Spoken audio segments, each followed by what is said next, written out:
الحمد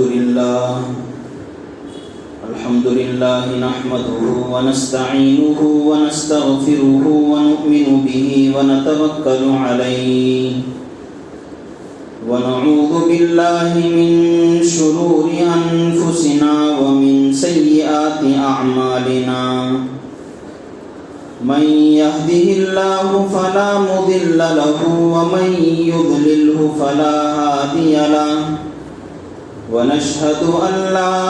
إله إلا الله وحده لا شريك له ونشهد أن سيدنا ومولانا محمدا عبده ورسوله أما بعد فقد قال الله تبارك وتعالى في القرآن الكريم فأعوذ بالله من الشيطان الرجيم بسم الله الرحمن الرحيم يا أيها الذين آمنوا بالله ورسوله والكتاب الذي أنزل من قبل ومن يكفر بالله وملائكته ورسله واليوم الآخر فقد ضل ضلالا بعيدا وقد قال تبارك وتعالى إن الدين عند الله الإسلام وقد قال مثل الذين كفروا بربهم أعمالهم كرماد اشتدت به الريح في يوم عاصف لا يقدرون على شيء مما كسبوا والله لا يهدي القوم الكافرين صدق الله العظيم وصدق رسوله النبي الكريم ونحن على ذلك لمن الشاهدين والشاكرين الحمد لله رب العالمين.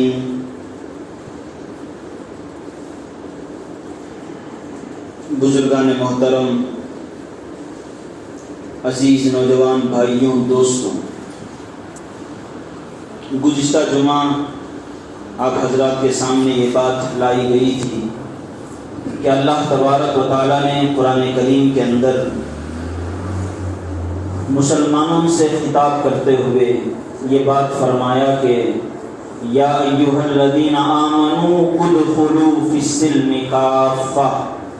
ولا تتبعوا خطوات الشیطان انہ لکم عدو مبین.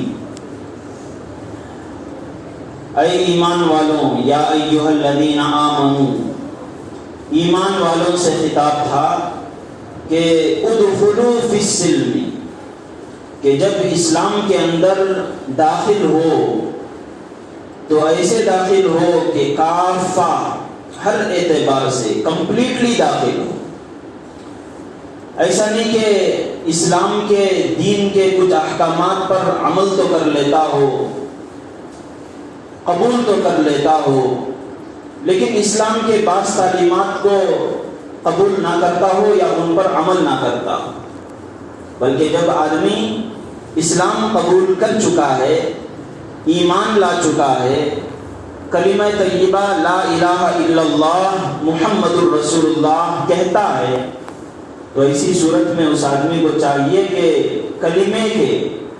جو بھی تقاضے ہیں ان تقاضوں کو پورے اعتبار سے بجا لائے. اس لیے اللہ نے فرمایا ادخلوا فی السلم کافہ، غیروں سے نہیں کہا، یہودیوں سے خطاب نہیں ہے، عیسائیوں کو اللہ نہیں کہہ رہے ہیں، پوری انسانیت اور ہیومینٹی کو بھی اللہ نہیں کہہ رہے ہیں. اللہ خاص مسلمانوں سے کہہ رہے ہیں، ایمان والے بندوں سے کہہ رہے ہیں جو یہ کہتے ہیں کہ ہم اللہ کو مانتے ہیں، جو یہ کہتے ہیں کہ ہم رسول کو مانتے ہیں، جو یہ کہتے ہیں کہ ہم قرآن کو مانتے ہیں. ان سے اللہ تبارک و تعالیٰ کہہ رہے ہیں ادخلوا فی السلم کافہ، اسلام کے اندر جب داخل ہو تو کامل اور مکمل داخل ہو. ایسا نہیں کہ ایمان کے کچھ حصے کو تم مان رہے ہو اور ایمان کے باقی حصے سے تم ہاتھ دھو رہے ہو، ایسا نہیں. اسی آیت کو سامنے رکھ کر مفسرین نے محدثین نے، علماء نے یہ باتیں لکھی ہیں کہ اسلام جس کے ہم پیروکار ہیں، جس مذہب کو ہم ماننے والے ہیں، جس ریلیجن کے ہم فالوور ہیں، یہ اسلام صرف چند عبادتوں ہی کا نام نہیں۔ نماز پڑھ لیے، روزہ رکھ لیے، خیر خیرات کر لیے، حج ادا کر دیے، صرف اتنا ہی اسلام نہیں ہے۔ اسلام تو ایک پورا نظام ہے، زندگی گزارنے کا ایک پورا سسٹم ہے۔ ہر موڑ پر، زندگی کے ہر پہلو میں، زندگی کے ہر شعبے میں اسلام اپنے ماننے والوں کو، اپنے فالوورز کو خصوصی ہدایات دیتا ہے، ایسی تعلیمات سے نوازتا ہے کہ انسان ان پر چل کر کامیاب ہو جاتا ہے۔ خود رسول اللہ صلی اللہ علیہ وسلم نے ان تمام چیزوں کو سامنے رکھ کر کے دکھایا ہے کہ کس طریقے سے اس سسٹم پر عمل کر سکتے ہیں۔ اس کے مقابلے میں اسلام کے علاوہ دنیا میں جتنے مذاہب چل رہے ہیں، جتنے ریلیجنس ہیں، بعض جگہ تو مثال کے طور پر ان کے عبادت خانوں میں، ان کے مندروں میں، ان کے چرچ میں آپ کو چند عبادتوں کے رسم و رواج تو مل جائیں گے، لیکن بازار میں کیا کرنا ہے، اپنی سوشل لائف میں کیا کرنا ہے، معاشرتی زندگی کس طرح گزارنی ہے، وہاں پر ان کے کوئی خاص احکامات، تعلیمات نہیں ملتے۔ تو یہی ایک خوبی ہے، اسلام کی ایک جامعیت ہے کہ اسلام ہر طرح انسان کو نوازتا رہتا ہے اپنی تعلیمات سے، اپنے ہدایات سے، یہاں تک کہ خود رسول اللہ صلی اللہ علیہ وسلم کی ذات کو اسلام پریکٹیکلی ہمارے سامنے پیش کرتا ہے کہ دیکھو اس طرح سے اسلام گزارنا ہے، اس طرح سے اسلام پر عمل کرنا ہے، اس طرح اسلام کو اپنی زندگی کے، فرد کی زندگی سے لے کر پوری دنیا سے جب اس کے تعلقات ہوتے ہیں تو اس کے ساتھ کیسے گزارنا ہے، اسلام انہی کا نام ہے۔ اب اسلام کے انہی چیزوں کو آسانی کے ساتھ سمجھنے کے لیے، آسانی کے ساتھ ان کو یاد کرنے کے لیے یہ کہا جاتا ہے کہ اسلام کے اندر ایک سبجیکٹ ہے، ایک حصہ ہے عقائد کا۔ عقائد یعنی وہ چیزیں، وہ خیالات، وہ فکر، وہ سوچ جو آدمی اپنے خالق کے ساتھ رہتا ہے، مذہب کی بنیاد پر، دین کی بنیاد پر۔ تو ایک حصہ عقائد کا بیان کیا جاتا ہے آسانی کے ساتھ سمجھنے کے لیے کہ اسلام کن کن چیزوں کو کہتے ہیں۔ آسانی سے سمجھنے کے لیے یہ کہتے ہیں کہ اسلام کے 5 شعبے ہیں، 5 حصے ہیں۔ ایک عقائد کا شعبہ ہے، ایک معاشرت کا شعبہ ہے، ایک معاملات کا حصہ ہے، اور اسی طرح ایک اخلاقیات کا ہے، اسی طرح ایک عبادات کا ہے۔ عقائد، عبادات، معاملات، معاشرت اور اخلاق۔ بس اسلام کو سمجھنے کے لیے آسانی کے ساتھ یہ کہتے ہیں کہ یہ 5 حصے ہیں، ان 5 حصوں میں آدمی کو اسلام کے مطابق، دین کے مطابق، اللہ کے کہے ہوئے کے مطابق، رسول اللہ صلی اللہ علیہ وسلم کی تعلیمات کے مطابق گزارنا ہے، تب جا کر یہ کہہ سکتے ہیں کہ یہ آدمی کامل مسلمان ہے، کامل مومن۔ اس وقت تک جب تک آدمی ان 5 شعبوں میں مکمل طور پر نہیں چلتا، ہم یہ نہیں کہہ سکتے کہ یہ کامل مسلمان ہے۔ یہ تو ہم کہہ سکتے ہیں کہ یہ ایک اسلام کے ایک حصے پر تو عمل کر رہا ہے۔ جیسے مثال کے طور پر کوئی بچہ اسکول میں پڑھتا ہو، تعلیم حاصل کرتا ہو، اور اس کے 5 سبجیکٹس ہیں اور 5 اس کے عنوانات ہیں جس پر وہ تعلیم حاصل کرتا ہے، تو بچہ اسی وقت کامیاب ہوتا ہے جب وہ 5 سبجیکٹس میں پاس ہوتا۔ جب تک وہ 5 سبجیکٹس میں پاس نہیں ہوتا، نہ اسکول والے اسے ڈکلیئر کرتے ہیں کہ یہ پاس ہے، آگے بڑھ سکتا ہے، اور نہ خود ہم لوگ اسے یہ کہتے ہیں کہ یہ پاس ہو چکا ہے۔ ہم یہی کہتے ہیں کہ بھائی 4 سبجیکٹ میں پاس ہو گیا، 1 میں ناکام رہ گیا، 3 میں پاس ہو گیا، 2 میں ناکام رہ گیا۔ یہی مثال ہے ایگزیکٹلی یہی مثال ہے ہم مسلمانوں کی کہ ہم لوگ عقائد پر، بعض لوگ عقائد کو مضبوط پکڑے ہوئے ہیں تو ہمارے اعمال کمزور ہیں، عبادات کمزور ہیں۔ کوئی عبادتوں میں مکمل طور پر لگا ہوا ہے، نماز پابندی کے ساتھ پڑھتا ہے، اللہ نے جو روزی روٹی دی ہے زکوٰۃ ادا کرتا ہے وقت پر، اللہ نے اسے استطاعت دی ہے، طاقت دی ہے، حج ادا کرتا ہے،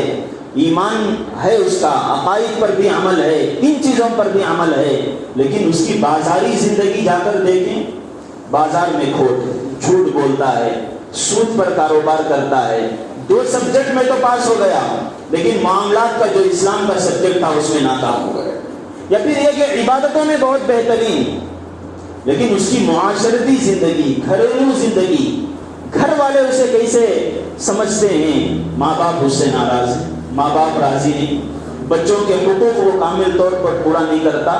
یا یہ کہ پڑوسی اس سے پریشان ہے، یا پھر یہ کہ محلے والے اس سے پناہ مانگتے ہیں، ایسی چیزیں آ گئیں، تب بھی ہم یہی کہیں گے عقائد میں کامیاب ہو گیا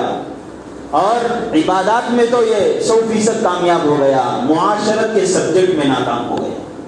اللہ کے یہاں بھی ایسے ہی ہے، اللہ کے یہاں جب وہ جائے گا تو پھر اللہ یہی کہیں گے کہ یہ 2 سبجیکٹ میں تو پاس ہو گیا، 1 سبجیکٹ میں یہ ناکام ہو گیا۔ اللہ کے نبی علیہ الصلوۃ والسلام کو اللہ تبارک و تعالیٰ نے یہی دین دے کر بھیجا ہے اور سکھایا ہے اور یہی حکم دیا ہے۔ اللہ تبارک و تعالیٰ نے پوری کائنات کو، اے ایمان والوں، جیسے اسکول میں بچہ داخلہ لے لیا، یعنی آدمی ایمان قبول کر لیا تو اب اسے ادخلوا فی السلم کافہ، اسلام کے پورے سبجیکٹس میں اسے کامیاب ہونا ہے، تب جا کر سمجھو اسے پروموشن ملے گا، جنت میں جائے گا۔ ایک حصے میں کامیاب رہا، ایک میں ناکام رہا، پروموشن اسے نہیں ملے گا۔ بالکل دین کی مثال، ایمان کی مثال، ہمارے اس اسلام کی مثال بھی ایسے ہی ہے۔ اللہ تبارک و تعالیٰ نے جو احکامات بیان کیے ہیں مختلف شعبوں کے ساتھ، اس پر اگر آدمی کاربند ہوتا ہے، ہر چیز میں کامیاب ہو جاتا ہے، تب جا کر اسے اس کا اسلام مکمل ہوگا، کامیاب ہوگا، ورنہ اس کا ایمان اور اس کا اسلام مکمل نہیں ہے، ناکام سمجھا جاتا ہے۔ تو ان 5 حصوں پر جب ہماری گرفت مضبوط ہو جائے گی، ان 5 چیزوں پر جب ہم کامل طور سے چلنے لگیں گے، تب جا کر ہمیں کامیابی حاصل ہوگی۔ اور اللہ تبارک و تعالیٰ نے جو وعدے ارشاد فرمائے ہیں کہ اسلام کا ماننے والا کبھی بھی ناکام نہیں ہو سکتا، یہ کامیابی کا وعدہ اسی وقت ہے جب یہ آدمی 5 سبجیکٹس میں کامیاب گزرتا ہے۔ تو اسی بات کو میں نے گزشتہ جمعے بھی آپ کے سامنے دوسرے الفاظ سے کہی تھی، انہی باتوں پر روشنی ڈالی تھی، اور یہ بھی کہا تھا کہ انشاءاللہ آگے کے بیانات میں ہم اسلام کے جو یہ سبجیکٹس ہیں ان کو تھوڑا تھوڑا بیان کریں گے تاکہ آدمی کو سمجھ میں آ جائے اور اسے علم حاصل ہو جائے اور وہ اس میں کامیابی کے ساتھ آگے بڑھتا رہے۔ سب سے پہلا جو شعبہ ہے، سب سے پہلا جو سبجیکٹ ہے وہ ہے عقائد کا، ایمانیات کا۔ آپ اسے عقائد کہہ لیں تب بھی وہی بات ہے، ایمانیات کہہ لیں تب بھی وہی بات ہے۔ عقیدہ ایمان دونوں ایک ہی چیز ہے۔ عقیدہ کسے کہتے ہیں اسے سمجھنے کی ضرورت ہے، پھر اس کے بعد ہم بات کریں گے کہ کتنا اہم ہے عقیدہ اور اس کا کیا اثر ہمارے زندگی پر پڑتا ہے اور اس کا کیا اثر ہمارے اعمال پر پڑتا ہے، عبادتوں پر پڑتا ہے، باقی تمام چیزوں پر اسی کا اثر ہے۔ ایمان کا، عقائد کا اگر سبجیکٹ ہمارا مکمل طور سے ہماری گرفت میں آ گیا تو باقی جو 4 چیزیں ہیں ان کا تعلق اس کے ساتھ ایسے ہی ہے جیسے ایک درخت کا تعلق ہوتا ہے جڑ کے ساتھ۔ جڑ اگر مضبوط ہو گئی تو جس طرح اس سے نکلنے والا تنا، اس سے نکلنے والے برگ و بار، اس سے نکلنے والے پھول پھلاریاں وہ جیسے اچھے طریقے سے رہتے ہیں، ایسے ہی تعلق ایمان کا ہے ہمارا۔ عقیدہ کسے کہتے ہیں؟ عقیدہ کہتے ہیں انسان کے کچھ خاص خیالات کو، اس کی خاص سوچ کو جو وہ اپنے دل کے اندر رکھتا ہے۔ انسان جب بھی کوئی بھی کام کرتا ہے، مثال کے طور پر آپ حضرات مسجد آئیں، مسجد جب آئے تو آپ کے دل کے اندر ایک ارادہ پیدا ہوا، آج جمعہ کا دن ہے، اللہ تبارک و تعالیٰ نے جمعہ کی نماز کو بڑی امپورٹنس دی ہے، بڑی اہمیت دی ہے۔ یہاں آپ آئے جمعہ کی نماز سے پہلے بیان سننے کے لیے، یہی سوچ کر آئے کہ کچھ دین کی باتیں سننے کو ملے گی، قرآن سننے کو ملے گا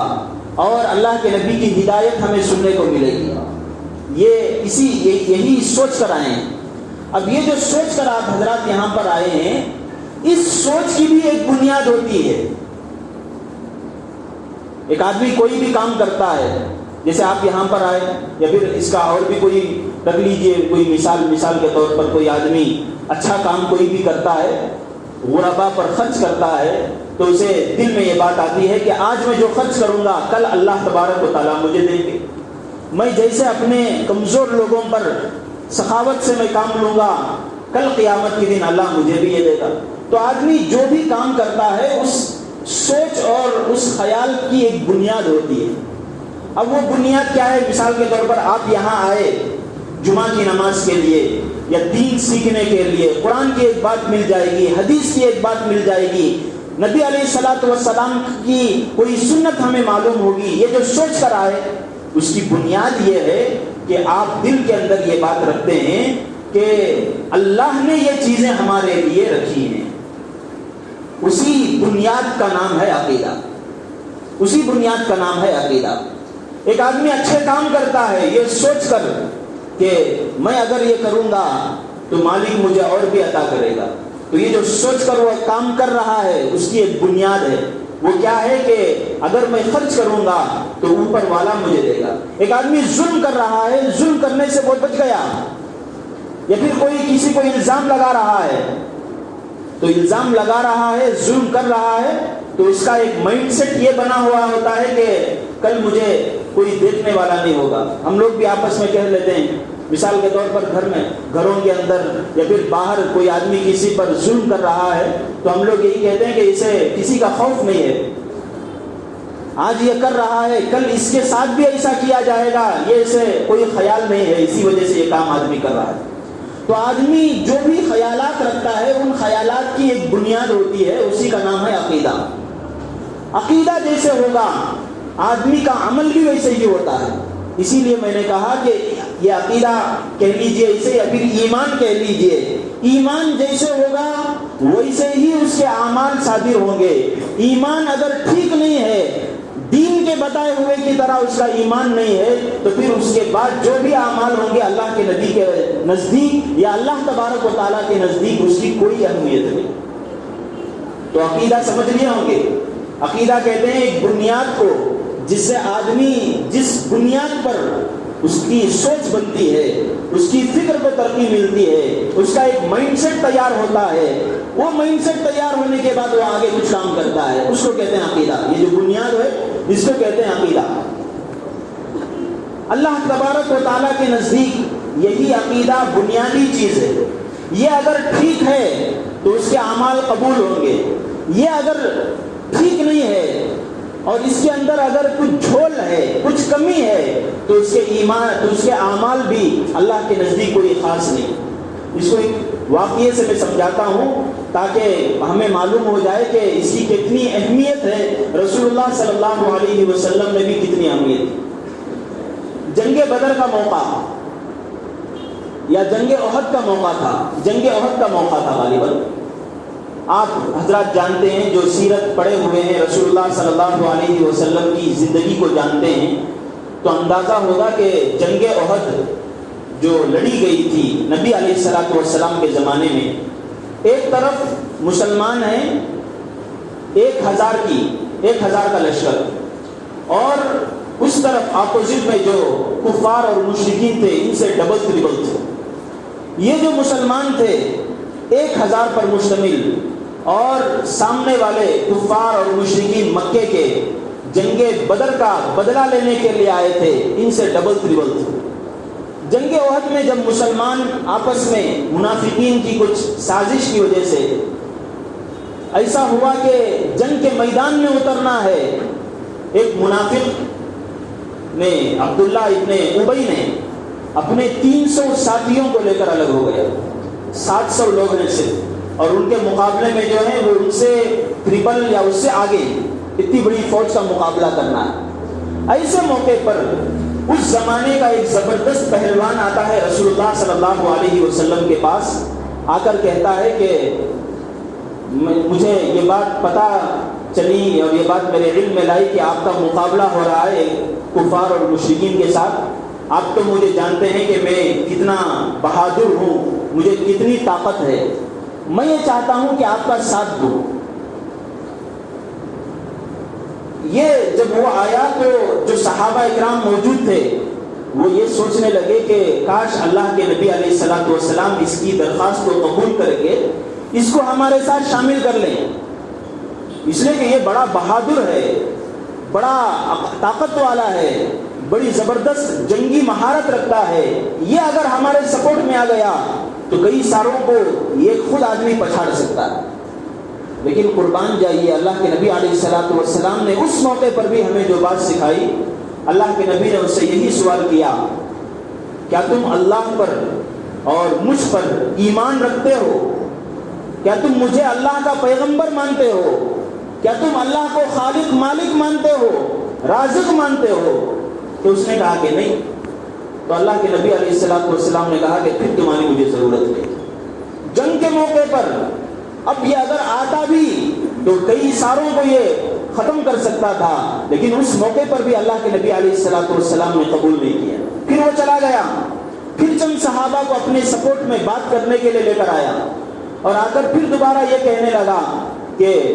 یار اے اللہ کے نبی، اے محمد، میں آپ کا ساتھ دینا چاہتا ہوں، آپ کے ساتھ لڑنا چاہتا ہوں. اللہ کے نبی نے پھر پوچھا کیا تمہیں اللہ پر ایمان ہے؟ کیا تمہیں رسول پر ایمان ہے؟ اس نے کہا کہ نہیں. تو اللہ کے نبی نے یہی کہا کہ میں تمہاری کوئی مدد حاصل کرنے والا نہیں. پھر دوبارہ تیسری مرتبہ آیا، اللہ کے نبی نے پھر پوچھا. تو بعد میں جب اسے پتا چلا کہ اس وقت مسلمانوں کی حالت کمزور، بالکل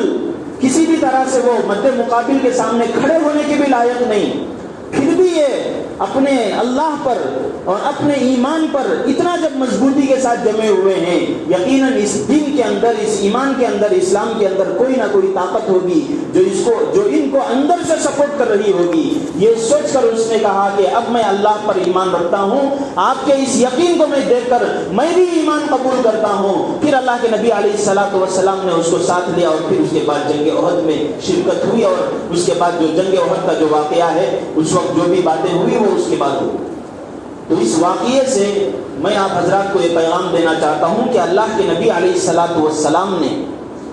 اس آدمی کو جو قبول کیا اپنے ساتھ جوڑنے کے لیے، کفار کا مقابلہ کرنے کے لیے، مشرکین کا مقابلہ کرنے کے لیے، جب تک اس کے دل کے اندر ایمان نہیں آیا، جب تک وہ اللہ کو ماننے والا نہیں ہوا، اگرچہ کہ اس کی طاقت بڑی زبردست تھی، پوری دنیا اس وقت کی اس کی جنگی مہارت کو تسلیم کرتی تھی، خود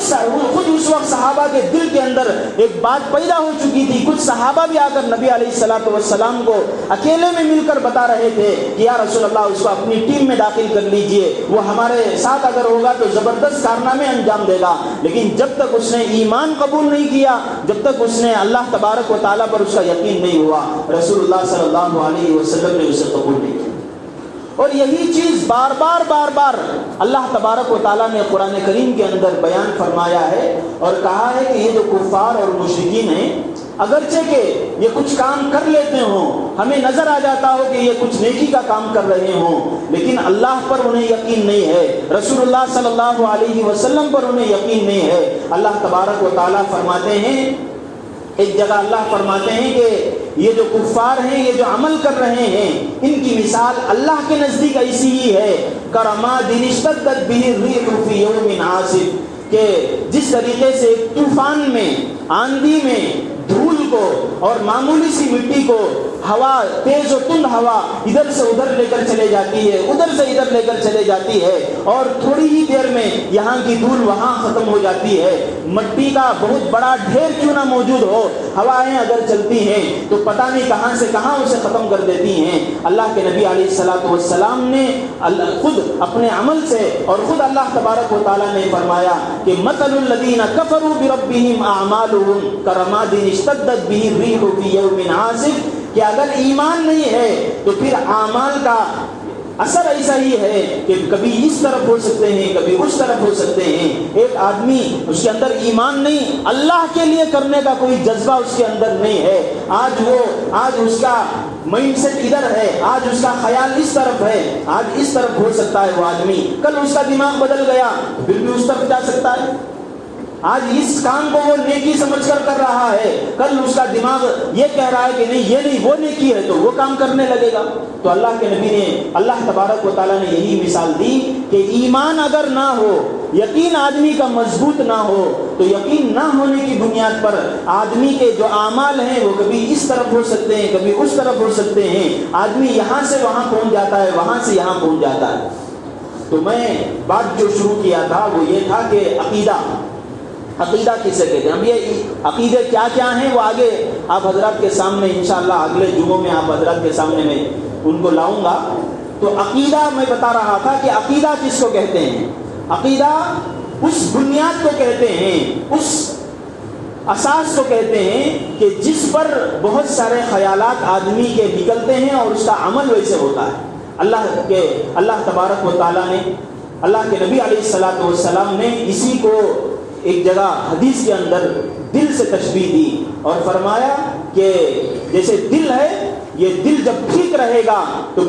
پورا جسم ٹھیک رہتا ہے, دل خراب ہو گیا تو پورا جسم خراب ہو جاتا ہے. اسی طرح اللہ کے نبی علیہ الصلوۃ والسلام نے مثال دے کر فرمائی کہ عقیدہ بھی ایسے ہی ہے کہ یہ عقیدہ دل کا ارادہ, ایمان اس کا مضبوط ہو گیا تو پھر اس ایمان کی بنیاد پر وہ بڑے سے بڑے پہاڑ کو بھی ٹکر لے سکتا ہے. اور اس ایمان کی بنیاد پر اس سے جو اعمال صادر ہوں گے, وہ بازار کے اندر جو بزنس کرے گا, وہ گھر کے اندر جب رہے گا, جب اسے دل کے اندر یہ بات آ جائے کہ میرا اللہ مجھے دیکھ رہا ہے, نماز پڑھنے کے لیے آیا ہے, ادھر بھی نہیں دیکھا کہ مجھے کون دیکھ رہا ہے, ادھر بھی نہیں دیکھے گا کہ مجھے کون دے رہا ہے, صدقہ خیرات کر رہا ہے, اسے دنیا والوں کی کوئی بات پڑی نہیں ہوگی, کوئی مجھے دیکھے یا نہ دیکھے اللہ مجھے دیکھ رہا ہے. اس کی نماز بھی درست ہوگی, اس کا روزہ بھی درست ہوگا, اس کا خیرات بھی اچھا ہوگا. گھر کے اندر کی زندگی ہے, میاں بیوی دونوں ہی رہتے ہیں, اسے یقین ہے کہ یہ جو عورت ہے میری بیوی ہے, میں کچھ بھی کر لوں یہ میرا مقابلہ نہیں کر سکتی.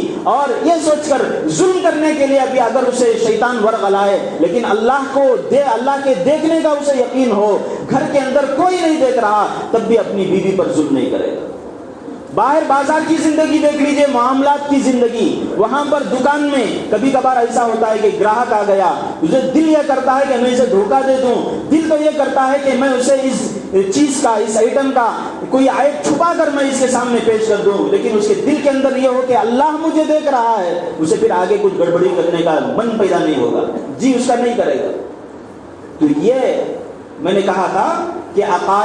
عقیدہ, ایمان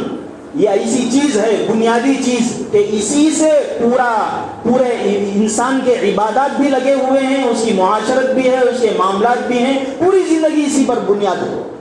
اللہ کے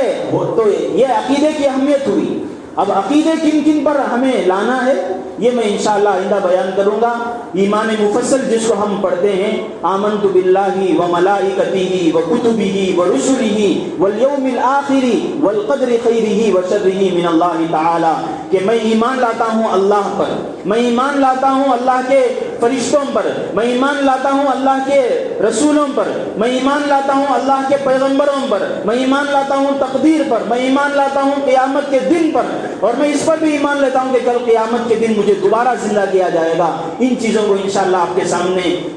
تھوڑا تھوڑا کر کے آپ حضرات کے سامنے پیش کیا جائے گا. آپ حضرات سے میں خصوصی گزارش کرتا ہوں کہ جو حضرات پابندی سے آتے ہیں وہ تھوڑا وقت سے پہلے تشریف لائیں تاکہ مکمل بات سمجھ میں آ جائے. ایک ٹاپک شروع کیا ہوں کہ اسلام کیا ہے. گزشتہ جمعہ بھی میں نے کہا تھا کہ اللہ تبارک و تعالیٰ کہہ رہے ہیں, ایمان والوں سے کہہ رہے ہیں, غیروں سے نہیں کہہ رہے ہیں, ایمان والوں سے کہہ رہے ہیں کہ جب تم اسلام قبول کر چکے ہو تو پھر اسلام قبول کرنے کے بعد مکمل طور پر داخل ہو جاؤ, ادھر ادھر مت دیکھو. تو یہ مکمل اسلام کس چیز کا نام ہے؟ تو اس کو میں شروع میں کہا تھا کہ پانچ چیزیں ہیں کہ عقائد, عبادات، معاملات، معاشرت، اخلاق، یہ 5 چیزوں سے مل کر بنتا ہے. تو آدمی کو جس طریقے سے دوسری چیزوں کی فکر کرتا ہے، اپنے ایمان کی بھی فکر کرنی چاہیے، اپنے اسلام کی فکر کرنی چاہیے، اپنے دین کی فکر کرنی چاہیے. تو اس پر میں انشاءاللہ تھوڑا تھوڑا آپ حضرات کے سامنے ہر جمعہ روشنی ڈالوں گا. آپ حضرات سے گزارش ہے کہ جلدی آنے کی کوشش کریں تاکہ بات مکمل طور پر سمجھ میں آ جائے، اور ہم جو اپنے آپ کو مسلمان کہتے ہیں، ہمیں صحیح مسلمان اور کامل مسلمان بننے کی ہمیں توفیق عطا فرمائیں. اس لیے کہ یہ باتیں اگر معلوم نہیں ہوں گی تو پھر آدمی عمل کیسے کرے گا. یہ جو جمعہ کا جو خطبہ ہوتا ہے سمجھے ایک اسکول کی طرح ہے، علم حاصل کرنے کی جگہ ہے.